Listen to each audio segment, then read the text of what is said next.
The views expressed on the following program do not necessarily reflect the views of Money Radio staff, management, or advertisers, and do not represent an offer to buy or sell any securities. Some interviews heard on this program may be sponsored by the participants.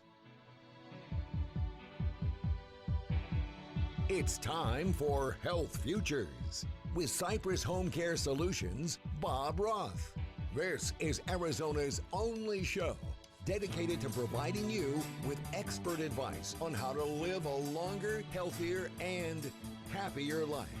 To learn more, call 602-264-8009. That's 602-264-8009. Now, here's your host, Bob Roth. Good afternoon. You're listening to Health Futures, Taking Stock in You. I'm your host, Bob Roth, and it must be Friday, and indeed it is. It is the first Friday of September. September 4th, we're coming at you live from the Money Radio studios right here in the Scottsdale Air Park. We're here at 1510 AM, 105.3 FM, and the World Wide Web, moneyradio1510.com. And I always say this for our listeners that are listening maybe for the very first time. Our show is about how our older adult population can live a healthier, happier life. And how do we do this? We do this by bringing extraordinary guests to the show. We've been on the air now approaching 8 years. We've probably done close to 400 shows. And if you want to catch some of our broadcasts, go out to our website at cypresshomecare.com and click on the media button. Third button down is our radio shows. So I did say guests are what make our show, and today I have an extraordinary guest who is here for her 6th visit. She is a good friend of mine and certainly an extraordinary attorney. She will tell a little bit about herself, but I want to introduce to our listeners to Marsha Goodman. You were here, Marsha, in 2014, 2015, 16, 17, 18. I don't know what happened in 19. And now we're going to say, I don't remember what happened on 20, but 20's been a very interesting year. So, Marsha Goodman, welcome back to the show. Thanks, Bob. And I bet we're going to remember what happened in 2020. Yeah, I think so. Well, it's certainly not the year of vision. Mm-hmm. It's a year of blurred vision for sure. Right. And speaking of blurred vision, I mean, how are you doing? I mean, these are really interesting times, and first I want to ask you, because we are friends, how are you doing personally? How are things going? How are things with you and Jim? Are you guys killing each other yet, or no? No, so far so good on that, and we've been healthy, which is wonderful. You know, Bob, as you know, I lost my mother last year, and she was quite elderly. We've talked about how wonderful home care folks took care of her. I've often reflected that I'm actually glad that she did not have to be here during these times. Her mobility was very challenged anyway toward the end of her life, and this really would have been difficult for her. And, you know, I remember a story you told me, because your mom lived in Florida, and, you know, we don't get really a whole lot of natural disasters out here, although I would say 50 days over 110 degrees, that's pretty much a natural disaster. I mean, it's like really being in an oven. You know, it's been hot, but she was faced with hurricanes, and I remember the caregiver, Maria, is that her Marie, name? That's right. Marie, and because your mom lived on the coast, she took your mom into her home inland, and she and her family cared for your mom at the time, and then brought her back when things were all clear. That's right, they did, and I was so grateful. And as I'm sure many of your caregivers experience, Marie is still part of our family, and we stay in touch, and we keep up with her children because she took such good care of my mother and is part of our family. Yeah, and that's what really makes caregiving so special. And I say that all the time. I mean, these extraordinary, unselfish people are so giving, and, you know, I'll make this appeal. I mean, for those that are listening out there, we need caregivers. Our workforce is really quite challenged during this pandemic. We've lost somewhere between 25 to 33% of our workforce because they are staying at home. They may be moms, single moms raising children, and now they're finding themselves as teachers.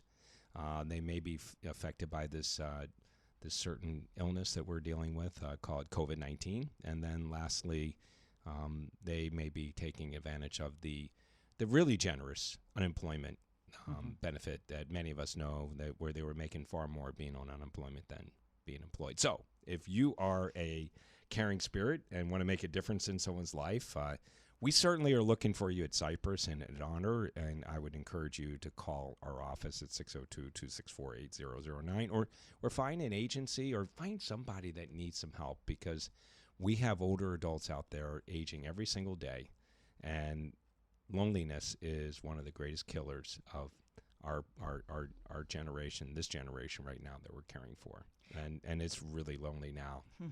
And I worry about that with my clients.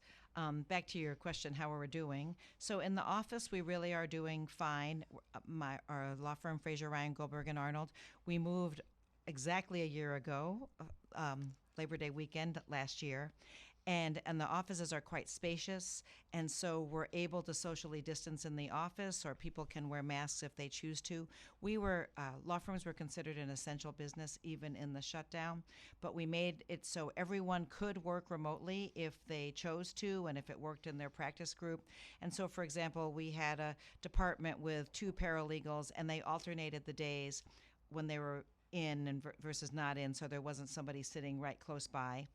And I would say in March and April, clients were generally not coming in at all, but then that started up again in May when they chose to come in.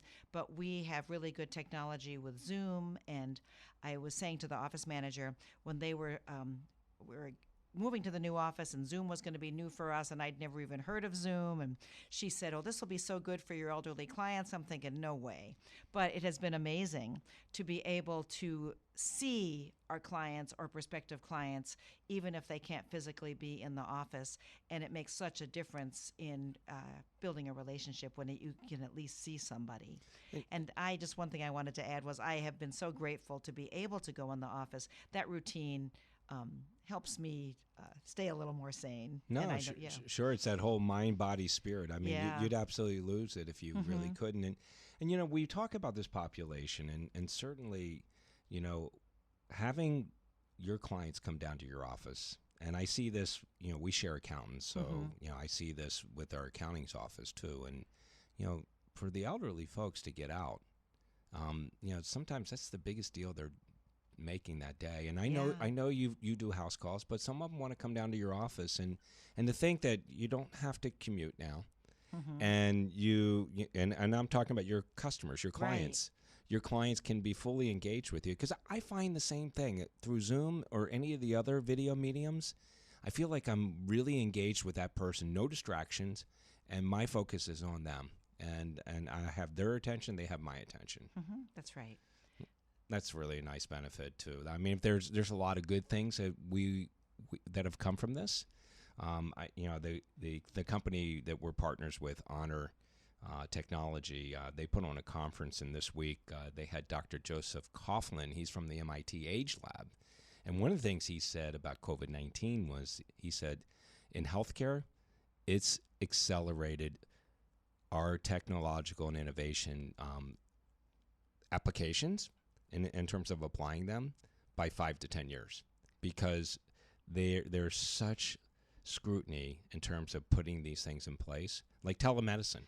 Telemedicine is through the roof, and I mean, we wouldn't be where we're at right now in healthcare if it weren't for the pandemic, because now everyone's using telemedicine where they weren't before. And you know, Medicare and other insurance companies didn't always cover telemedicine. Right. And now they have made that change, and they say just during the crisis, but I can't imagine how or why they would want to go back. You know, it's so much more productive for folks who are homebound, or even just the driving and the traffic. I've joked about doctors in this part of the city. The traffic was always so bad that I would say I'm going to change from doctors near the Scottsdale healthcare system. Maybe if I can see them by telemedicine, I'll continue to see those doctors. Sure. And you know, I was talking about what a chore it was for your customers, your clients, to come to see you. I mean, just think about the 90-year-old or 100-year-old that needs to go see their doctor. Yes. You know, now they can, you know, they can do that right from their home, which is such a benefit. And, you know, we're getting ready to finish the first segment, but you have an extraordinary care manager, and I will tell you that most elder law firm practices don't have an RN that works side by side with you. I'm giving her a big plug, but Tracy Swanson really is a great deal of help and really, is a RN, and she can get eyes on clients and really make medical determinations that are maybe needed. Right. Which is wonderful. Wow, I can't believe. 1 down, 3 to go. So much. I want to talk about when we come back, I want to talk about your background. Sure. Because I think the background that you have is really extraordinary in the sense that you had your law degree, but you were an entrepreneur. And you were a businesswoman before you got back into this business. And for our listeners that don't know your story, when we come back in the second half, would you please tell it? Sure. Okay. You've been listening to Health Futures Taking Stock in You. I'm your host, Bob Roth. I've got Marsha Goodman here in the studio. She's an elder law attorney with Frazer, Ryan, Goldberg, and Arnold. We will be right back. The safety of older loved ones during this pandemic has posed the greatest challenge for many families. Hi, this is Bob Roth, managing partner of Cypress HomeCare Solutions. I know many of you are nervous to choose a communal living option for your elderly loved ones these days, but HomeCare remains the safest alternative. For over 25 years, Cypress HomeCare has served our community, and today we continue to help families by placing high-quality caregivers into their homes that follow the strictest CDC safety and testing guidelines. Cypress HomeCare is here for them, and we're here for you. Bathing, meal preparation, medication reminders, and so much more, whether it's a couple times a week or every day. So if you want to keep your loved ones safe and at home, call us today at 602-264-8009 or look us up on the web at cypresshomecare.com.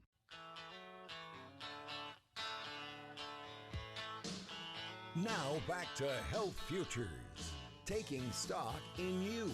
If you have questions about your own or your loved one's future health care, call 602-264-8009. Now, here's your host, Cypress HomeCare Solutions, Bob Roth. Welcome back. You're listening to Health Futures, Taking Stock in You. I'm your host, Bob Roth, and we are on our second segment. If you're just tuning in, I've got Marsha Goodman here. She is with Frazer, Ryan, Goldberg, and Arnold, and she's an elder law attorney and a good friend. And we were listening in the first segment about what life has been like during this pandemic. And, business, and you said it, being an attorney is an essential work. It is essential work, and I don't really love the word essential, but that's what we are. I mean, healthcare attorneys, professionals, we're very fortunate to be very busy. But you got a chance to really, still be able to connect with your clients. And during the break, you were telling me about an upcoming appointment. I'd love for you to share, because right now, our listeners have heard me talk about it, and they don't need to hear me talk about it. They're reading about it in the news. The communal living spaces, the assisted livings, the skilled nursing facilities, even independent living communities have been severely challenged. I've had Dana Kennedy here in the studio. She is with AARP. She's the state director, and she says that in Maricopa County, about 65% of the deaths have been in these long-term care facilities. So it's been a challenge. I think the number they estimated, I saw in the newspaper today, in the state of Arizona, 1,000 of the deaths have been in nursing homes out of the 5,000, and it's been really challenged. And you told me about you have a meeting scheduled next week, so please share. We were talking about how the governor has issued a new guidance on being able to visit some folks in care facilities, and I have a client who is sort of facing end of life and appears to be choosing to not want to make any sort of aggressive action, and there's some confusion between her and her power of attorney as to what it is that she wants. And I'm very gratified that her memory care facility, and it's Amber Creek in Scottsdale, is able to make arrangements where my client can be in a meeting room, and I guess there are like sliding glass doors so that I can be outside of the window facing away a little bit. But as I said to Bob, no one ever has any trouble hearing me, so that she and I will be able to have a conversation, not quite face to face, but this might be one type of conversation where Zoom is not so great. So I'm very pleased that number one, that they're making it easier for folks to visit, but at the same time, not just willy-nilly saying, okay, let's go back to the way it was and 20 people can come over, and because that wouldn't be responsible either. And I know I have another client moving, been in the hospital for a while, moving to a group home, and the same thing. They will allow her immediate family to visit if they are tested, but not all kinds of friends and other people. So I really appreciate that the facilities are being smart about allowing that. But on the other hand, the loneliness is dangerous as well. We've had many clients who have that, we would call failure to thrive. They're just not eating. Some of the folks with dementia honestly don't remember to eat. What is that in front of me? They don't remember what to do with it. Or also eating is so social that without, the folks are challenged with how can we give people the attention that they need when we can't physically be with them. So I'm glad that that's going to begin to improve. Yeah, me too. And, I mentioned Dana Kennedy, and she's the state director for AARP, and she's on this task force for long-term care with the Governor Ducey's office, and they released a press release, and you can find that on the governor's website on September 2nd, where they are allowing people to visit, and there are criteria that need to be met, and there's the number of cases, moderate, substantial, so there's all kinds of benchmarking. So each facility is under this guidance, and it sounds like Amber Creek is in that minimal side, so you are able to do that, and which I think is phenomenal. Before this COVID happened, we were suffering from loneliness with this population. 1/3 of our 65 years and older are living home alone, and loneliness is like smoking 15 cigarettes a day, and because of this, now they're not able to get out. I mean, you think about it, so many people went into these settings so that they could be more social. They could dine with friends and residents there. They could participate in activities, and they could do a lot of things. I had one person equate it to being like on a cruise every single day. So I hope we get back to that, and I hope we get back to that really, really soon. I do too. So when we broke from the first half, I wanted to have you tell our listeners your story, because I think your story is amazing, because you have made a couple career turns, and you've evolved as a person, and I'd love for you to share. Well, thank you. I'll maybe gloss over the parts that aren't that interesting. I graduated from law school. I'm not going to say how many years ago. Was it in Michigan? No, I went to Vanderbilt Law School. But you went to undergraduate. I went to school in New York State, where I'm from, and then Vanderbilt Law School, but then moved to Michigan. In those days, if we have young lawyers listening, law firms would come to law schools and compete for young lawyers. I'm sure that, unfortunately, those days are... It's like the paper chase. That's right. No longer with us. And I went to a wonderful firm in West Michigan, and just kind of a general practice law firm, but got very interested in the idea of business. I've always enjoyed business also, so I left the law firm and went to do some in-house counsel type work, and gravitated, once I was in the company, it was Steelcase, with manufacturer of office furniture, from the law area more into the business side. And as a result of that, I had the opportunity to move to Arizona. Now it's going to be 21 years ago. It was November 1999. Wow. And joined with a partner to purchase an office furniture dealership called U.S. Business Interiors. And I really enjoyed that. Had one business partner, then a different business partner, really enjoyed that work. But the time came when a larger company expressed interest in buying our company. And boy, when I look back, it was early 2008, and that we were able to get out of a construction-related business at that time. Right before the meltdown. Right before the meltdown. Makes me look like a really smart business person, but mostly I was just lucky. And we had that opportunity to sell the business, and it was time then to look for something else to do. and Bob was instrumental in my transition. I had always enjoyed working with seniors and spending time with seniors, knew I wanted to do something with seniors. I guess I should step back a half a step. My own attorney at the time said, who was helping me with the business transition, said, you've invested in this credential, and even if you're not sure what you want to do next, you should take the Arizona bar exam and get licensed in Arizona. And she made me promise not to hate her during the bar exam process. I'm not sure I kept that promise, but it's, I've forgotten how I felt about it. Yeah, no kidding. And then I spent time with... Was that 2009? It was 2008. 2008, you did that? Early, Wow. because I was still at the in the transition process and Got took it. the bar exam. And then I spent time with Bob. A couple of people suggested that I do that, and I can still visualize sitting in Bob's office with himself and a marketing person who I believe is still with him. She is. With a whiteboard and mapping out the various careers that someone could have working with seniors. And somewhere in the middle of that and all the wonderful people they introduced me to, I thought, well, I'm an attorney. Maybe I should be an elder law attorney if I want to work with seniors.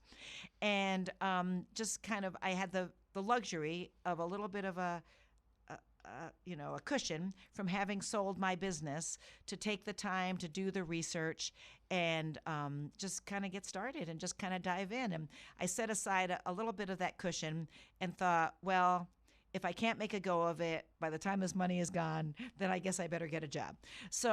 But I was able to, through some wonderful people that I met and just my networking activities that I had always done, had a network of people to help me get started on starting my law practice. And I started it really at the very end of 2008. That's what's on my corporate documents. But it was 2009 that I really got going. And I came upon this practice model that actually had been developed by one of my law school classmates, funny how things go around, called life care planning, where I work together with a care coordinator so that we help our families who come to us. Our little phrase that we use is we help them find, get, and pay for the care they need. So families will come to us when a loved one has a diagnosis of dementia or other types of things, and we are able to work with them if they need home care. We work with Bob's firm. Do they need placement? At the same time, we do all of the legal documents. And I know Bob, I don't know if we can do it in this segment, would love me to talk about the care coordinator who works side by side with me. But what we found was people come and they think, oh, I need to apply for Medicaid, as an example. But if you say to that person, well, tell me what's going on, they'll spend the first half hour talking about how their loved one is doing, what they can and can't do. And so we really couldn't meet all their needs without that care coordinator to address those issues as well. I'm going to give you a shameless plug. I mean, go out to frgalaw.com. You've been listening to Health Futures, Taking Stock in You. I want to hear more about the life care planning part. Marsha Goodman, stick around. We'll be right back. Finally had to take the car keys away from Dad this week. I don't think Mom's been taking her medication, and I'm concerned. I can't juggle work, my kids, and go look after my parents. It's just too much. Do you need help taking care of a loved one? Cypress HomeCare is here for them and you. Bathing, meal prep, monitoring, errands, and more. Call Cypress HomeCare 602-264-8009 or go to cypresshomecare.com. Cypress HomeCare. Help is here. Now back to Health Futures, taking stock in you.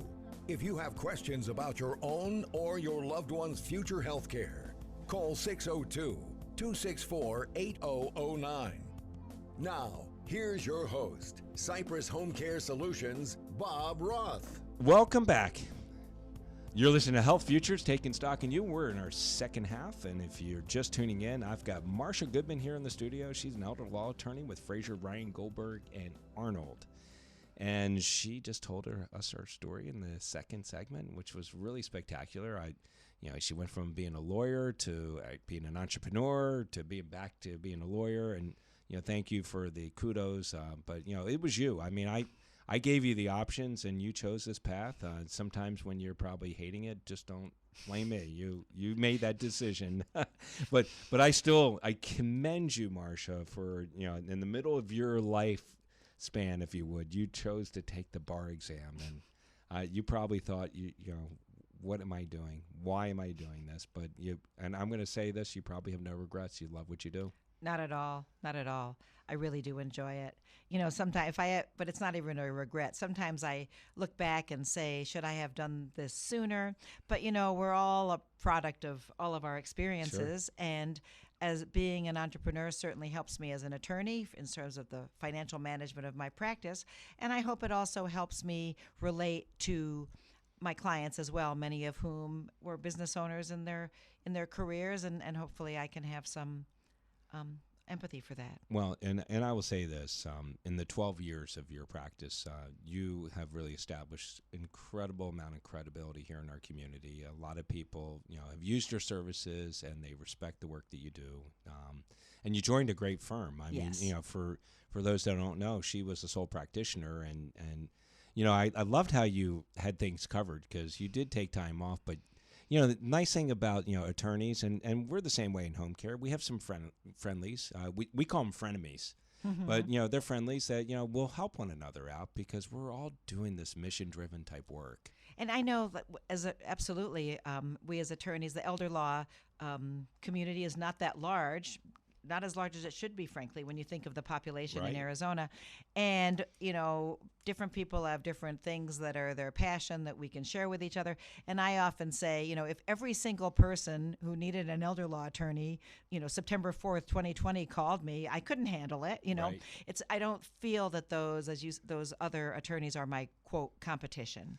And we want to all raise the bar and have people think it's a good idea to call an elder law attorney rather than have a bad experience somewhere, and that would influence people to say, I would rather just wing it or something.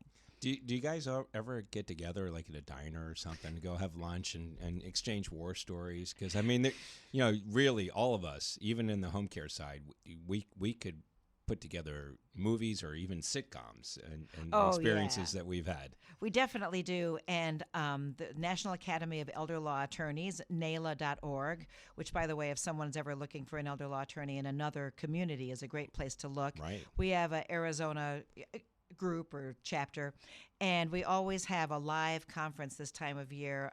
We waited till like the last possible moment to say, you know what, people aren't comfortable going to a conference center, so it's going to be, virtual at the end of this month. And with some really good content. I'm looking forward to the content, but I'm sure going to miss that part Right. where we get together and share our experiences and so forth. But we'll do it next year, hopefully. We just did the same over at Honor. They do a SAGE conference, and we did it virtually, and they did a great job. It was about 2.5 hours each day rather than a full day session. It was just enough to wet your whistle and really learn something new and something practical. But I do miss the camaraderie, the networking. That's so missed. Yes. And I'm hoping we get back to that soon. Me too. So I want to go backwards to what we were talking about at the end of the second segment, and we were talking about your life care planning. And, not all elder law attorneys do this, and you're very unique in how you sit down with your clients and you walk them through that. I'd like for you to take us a little bit more through that. I also would like for you to take us through what it must be like now with COVID. I mean, I would imagine people are wanting to get their affairs in order now because they're scared of this invisible virus. Yes. So it's really two parts. Many people are coming for the planning, as Bob said, and they realize, of course, something could always happen. Something could happen any time. I always remind people who think it might be too soon, how many wrong way drivers have we had in Arizona the past month? But this certainly brings home that something could happen to younger people, healthy people. And we have gotten lots of calls for people wanting to get their affairs in order for themselves and maybe their elderly parents. And I do want to touch on that. meeting by Zoom has been fine, and telephone and so forth. One thing that's hard to do is to sign documents if you need a notary. And we've all been kind of creative. We have in our office building a patio, outdoor patio. So we've met with people on the outdoor patio. So it's, because everything we've read is it's safer if you can be outdoors. Right. At a pretty big table. So the notary and I, as the witness, are on one end, and the folks are signing on the other, and they kind of shove the documents down to us. And then on July 1st, it became legal in Arizona to do online remote notarization, so that a person could be at home on Zoom and the notary can be in the office or somewhere else on Zoom. And there's a specific protocol and questions that are asked, sort of like, how they verify your identity for DocuSign, where they ask if Right. you're, that same process, so that people Smart. who can notarize. And my one of the paralegals on my team had been watching this with interest, and as soon as it became legal, she became licensed as a online notary, so that we can offer that service. And again, as you said, not only will that be something we do now during COVID, but for example, we've had clients where in the summer they're up in Flagstaff and we're still in our office, and it can be, do they have to go somewhere else? Do they go to, well, no, we can still help them. So that's something that was implemented at exactly the right time, but I think it will be beneficial really indefinitely. And that's, one of the things that, I said earlier on is there's going to be a lot of good that comes out of this. I mean, we are streamlining, using innovation and technology like we would have never had before. Mm-hmm. And, as bad as things are, and trust me, the fact that, we have lost so many lives, almost 200,000 now as a country and 5,000 here in our state. And my heart goes out to those families and those folks that were really close to people that are gone. But some of the stuff that is coming out like that is going to be here probably forever, Mm-hmm. which is wonderful. And you also asked, how about life care planning, where we help folks with their care needs. And my care coordinator, a big part of her job has always been to visit our clients in their home, if they are at home, in the care facility, and she makes unannounced visits, so that keeps folks on their toes to make sure they're doing what they're supposed to be doing. And of course, we can't do that now, opening up a teeny bit, but really can't do it. Right. And so, but she has been on the phone and Zoom and so forth, and also checking in. Sometimes a little bit of a logic check is needed with the care facility. So we needed someone's records to apply for benefits. And so the facility, well, we can't give you the records because of COVID. So Tracy is like, well, so explain to me why you cannot email me the records. Exactly. I don't need to see you, touch the same piece of paper. But I know it's stressful for the folks in the communities. It is. And, but our care coordinator now is a nurse. And I think that a previous care coordinator, who is now back part-time also, is a medical social worker. So they can speak the language of the folks at the facilities, the benefits agencies, and where maybe if they got the call from me, the aggressive lawyer, they would get their back up, be a little defensive. Tracy, the care coordinators understand what those folks are going through and can work with them to serve our clients' needs. We had one other example like that is we had a client in a memory care, but he had the capacity to be able to FaceTime with his loved ones. And all of a sudden they were saying, well, because of COVID, we can't go in there with the phone. And we said, hey, wait a minute. I look at this gentleman's care plan. You help him with his showers a couple times a week. Well, yes, that's right. Well, okay. And you're still doing it? Yes. So if someone can help him in the shower, that's really hands-on. Could they also maybe stay another 5 minutes after, once he's dressed, and help him dial the phone and hold up the phone so then he can chat with his family? And they could. And it took someone, with the compassion of the care coordinator to help them recognize that they could help their resident in that way as well. And there's so much confusion and such hysteria, if you would, that has come from this. And, a lot of people didn't realize that you could, as a family member, be able to visit with a loved one in a community setting, and it didn't have to be end of life. Right. The fact loneliness is enough, and it's called compassionate care. Mm-hmm. And I think it was CMS, and then state of Arizona, the home health was supporting that as well. I love the fact that we're opening it up and we're giving families the opportunity to visit with their loved ones, because loneliness is no way to die. No. It really isn't. Well, we've got a little bit of The Who taking us out in the third segment. What should we talk about in the fourth segment? Well, I don't know. What would you like to talk about? I'd like to talk a little bit more about you, because there's some stuff that our audience doesn't really know about you, and you're able to keep some of that stuff going and certainly follow certain protocols to protect you and protect others. So we'll leave it at that. And Okay. so listeners, stick around. We got one more segment left. You've been listening to Health Futures, Taking Stock in You. I am Bob Roth, and I've got Marsha Goodman here in the house. She is with Frazer, Ryan, Goldberg, and Arnold. We'll be right back. I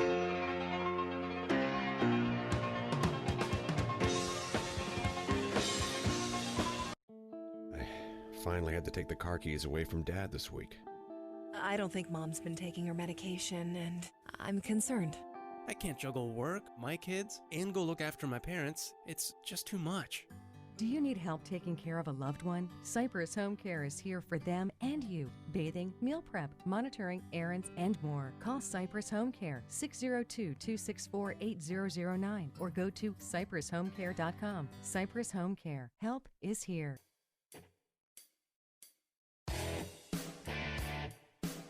Now back to Health Futures, taking stock in you. If you have questions about your own or your loved one's future health care, call 602-264-8009. Now, here's your host, Cypress Home Care Solutions, Bob Roth. Welcome back. You're listening to Health Futures, Taking Stock in You. I'm your host, Bob Roth, and if you're just tuning in, we're in our fourth segment, last segment, and I've got Marsha Goodman here in the studio. She's with Frazer, Ryan, Goldberg, and Arnold. She's an elder law attorney, and if you want to learn more about their organization, you want to go to frgalaw.com or call them at 277-2010. That would be 602-277-2010. So I want to wrap up really talking about, just closing the loop on life care planning. And, the fact is that, we are in some very precarious times. And, some of the experts are predicting that, COVID's here for a while. And, it's not going to be going away January 1st, 2021. We're going to probably be dealing with this for some time. And, whether we're hearing vaccinations are going to be here before the election or after the election, it's going to take a long time for all this to happen. And masks are going to be here to stay. Physical distancing, not social distancing, it'll still be here to stay. But, I'm advocating, and I've had other attorneys here in the studio, if you have not put your affairs together, you need to do that. And if you are really wanting to learn ways to do that, you certainly can call Marsha, and you can call any of the attorneys that she mentioned from the NALEA web. NAELA. I always get NAELA. NAELA.org. There you go. You can find elder law attorneys there. And the other thing that I really want to appeal to our audience is there's useful websites out there, and one that I really like is the Conversation Project. And if you want to go to the Conversation Project, just Google that, and they will help you help your loved ones have the conversation. And it's one, having the conversation, it's two, memorializing your wishes. So, and the conversation is not just one. I've talked about it in the show. It's an ongoing deal, but you should be having that conversation. You should be doing your life care planning. Right. And people now are, even people who have done them, you're taking them out and looking at them again and reevaluating their choices, which we lawyers in general advocate that folks do that every 5 years. 5 years goes so fast. It does. But there are certain life events that if you lose a loved one, if your marital status changes, or if there's an illness, a diagnosis, you or a loved one, to kind of put that on your list of the other things that you would do at that time is to take a look at that. And certainly people's thoughts about end-of-life choices, as you get older, your views change on that. And I think of a younger couple that I worked with to do their planning documents, and I always include a living will where you document your thoughts about end-of-life choices.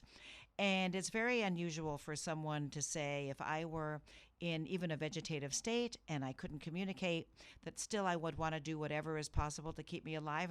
And this young woman made that choice. And what she explained, which made a lot of sense to me, was she has young children. And what if in that duration they could come up with a cure or a treatment so that she could experience her young children? And she said maybe later on, as she gets older and her children grow up, maybe she would change her view. But at that point, as a young parent, she would want to have the opportunity to recover. And that really struck home with me, to remind me that what I might think personally is not what everyone thinks. And having said that, I think she changed my mind personally. And it's the conversation is the most important part. It really is. And you said about change. And I know you've seen this and I've heard about it. I mean, people don't revisit their documents. And, marital statuses are changing, and especially changing right now. And if you've named a spouse as your, power of attorney and making these decisions on your behalf, and you're no longer connected and you're no longer a couple, that's not exactly what you probably had planned. So, and of course, the law makes the assumption that if you get divorced, you don't want the spouse to be that agent, which is all well and good if you don't have someone else to do it. Right. So, yeah, you just need to relook at that. But you know what else? You know what else is really interesting? I have seen divorcees still stay connected and still be their advocate. I mean, I know of a couple, but one in particular where the ex-husband actually moved in with his wife to be her caregiver with no intention of them ever getting back together, but they still cared for one another, and it was a beautiful thing to see. So, I mean, it really restores my faith and the goodness in people. So that does happen. It does happen, and I've seen that also. And, of course, especially if the couple shares children, right, that other parent of your children is still important to you. So you've told us a lot about yourself, but when you're not practicing law and you're not an entrepreneur, you're not driving that really cute red convertible that you got, what do you do? What do you keep busy with? So I know what you want me to say. Yeah, I do. I Bob wants me to talk about that I am a power lifter. I have really missed the opportunity to compete this year. That's another thing that's not happening. And so that was sort of all the things that shut down when I couldn't get my hair done. My husband got really good at using his clippers that he uses to trim my hair. And I mean, as much as I enjoy some other beauty treatments, I know they're just luxuries. And I like to cook. I didn't mind not going to restaurants. What I minded was the gym. So I have equipment at home. I have some kettlebells and so forth. And then my trainer kind of set up a gym in his own garage. So I had before the gyms opened up again, which I have gone back because I go at 6 a.m. and no one else is there anyway. So I would go to his garage and he would set things up for me and stand at a distance. And I really felt like he kept me sane through that process. It's something that I enjoy, and it's focus. I joke that it's the same as yoga, and what I mean by that is if you're lifting heavy weights, you better not be thinking about something else. So you have to focus and be in the moment, and I enjoy that part of it and the discipline and setting goals and achieving goals. And I will say, as I get a little older myself, it's kind of fun to tell people that I'm a power lifter. But thank goodness you will not see pictures of that on our website. No, you won't see pictures of that. But, for those that are looking for an incredible elder law attorney that, is a bulldog because she's from New York and she takes no BS from anybody, but she also is a power lifter and probably can kick your butt. I had to say that. But listen, we have like less than a minute left. What lasting impressions do you want to leave with our listeners as we close our segment here today? I think I would say two. One, as Bob was talking earlier about quote unquote good things that have come from COVID, one for me and lots of my friends is to reach out to friends around the country who I haven't spoken to, sometimes 5 years, sometimes long periods of time, and you're a little bored around the house and you're like, hey, let me give this person a call. That has been so meaningful, and I hope that we never stop doing that, even when we can do more things in person. And then the other is it's always the right time to plan, and when you should take the effort to plan, and then you know that you can work that plan and not worry so much about the unexpected. Marsha Goodman, Frazer Ryan, Goldberg and Arnold, thank you for being here. Make it a great day. We'll be back next week. Thank you. There's no place like home. You've been listening to Bob Roth's Health Futures. If you have questions about your own or your loved one's future health care, call Cypress HomeCare Solutions at 602-264-8009. That's 602-264-8009. Or visit cypresshomecare.com. Be sure to join Health Futures with Bob Roth every Friday at noon, right here on Money Radio 1510 and 105.3